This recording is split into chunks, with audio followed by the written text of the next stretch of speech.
Hi పిల్లలు, welcome to my channel. ఈరోజు మనం 3వ తరగతి తెలుగు తోట సాధనా పుస్తకంలో 3వ పాఠం మంచి బాలుడులో ఉన్న సాధనా పత్రం 3కు ఏ విధంగా జవాబులు రాయాలో నేర్చుకుందాం. ఆ సెక్షన్ పిల్లలు ఈరోజు విన్న పాఠంలోని ఒత్తు పదాలను గుర్తించి పట్టికలో రాయండి. చూడండి, వర్షం, కాల్వలు, కట్టాయి, చెప్పులు, బట్టలు, నీళ్లకు, మెల్లగా, త్రోవన, ముసలమ్మ, ఎవ్వరు. ఆ సెక్షన్ పాఠం ఆధారంగా కింది గేయ పాదాలను సరిచేసి రాయండి. ఉదాహరణకు, అని అమ్మే ఆలోచించారా, దీన్ని సరిచేసి రాయాలి. అమ్మే అని ఆలోచించారా. ఒకటోది చూడండి, చేయని సాయం ఏడ దుర్బలులకు. జవాబు చూడండి, దుర్బలులకు సాయం చేయని ఏడ.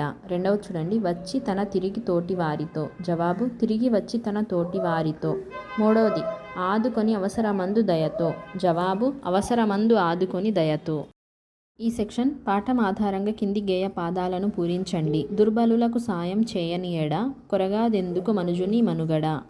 సాధనా పత్రం 4. ఆ సెక్షన్ గేయం ఆధారంగా కింది వాక్యాలను సరైన క్రమంలో ఉంచి రాయండి. జవాబు చూడండి, ఒకరోజు జోరుగా వాన కురిసింది. ముసలమ్మ వణుకుతూ నడుస్తున్నది. ఎవ్వరూ ఆమెను పట్టించుకోలేదు. పిల్లవాడు ఆమెను రోడ్డు దాటించాడు. ఇతరులకు సాయం చేయని జీవితం వ్యర్థం. ఆ సెక్షన్ గేయం ఆధారంగా కింది గేయ పాదాలను వరుస క్రమంలో రాయండి. జవాబు చూడండి, తిరిగి వచ్చి తన తోటి వారితో అన్నాడతడు స్నేహితులారా. ముసలమ్మ కూడా మరి ఒకరికి అమ్మే అని ఆలోచించారా.